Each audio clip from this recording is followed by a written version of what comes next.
రోజు ఈ సమయం దీన్ని మనం సంపూర్ణంగా వినియోగించుకోవాలని మిమ్మల్ని అందరినీ కూడా కోరుకుంటున్నా. ఈ కార్యక్రమానికి ముఖ్యంగా ఆదర్శ పాఠశాల రాజు గారికి నేను ప్రత్యేకంగా ధన్యవాదాలు తెలియజేసుకోవాలి. ఎందుకంటే ఈ కార్యక్రమం అతి తక్కువ టైము, మళ్ళీ ఈ ప్రోగ్రామ్ని కూడా నేను ఒకరోజు ముందుకు జరపడం జరిగింది.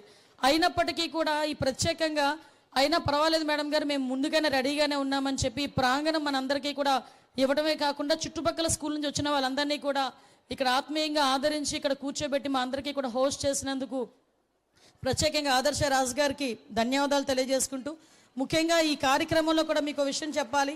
మొన్న నేను ఉప్మాక వెంకన్న ఆలయంలో కూర్చున్నాను స్వామి.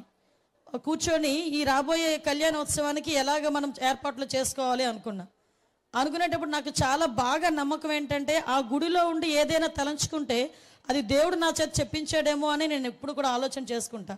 ఆ సమయంలోనే మా లీడర్స్తో అన్న, చాగంటి కోటేశ్వరరావు గారు అపాయింట్మెంట్ వస్తే బాగున్నాను, ఈ టెంపుల్ ప్రాశస్త్యం గురించి ఆయన నోటి నుంచి వింటే మనందరికీ కూడా మంచిగా ఉంటుంది, కంపల్సరీ జరిగితే బాగున్నాను అనుకున్నా.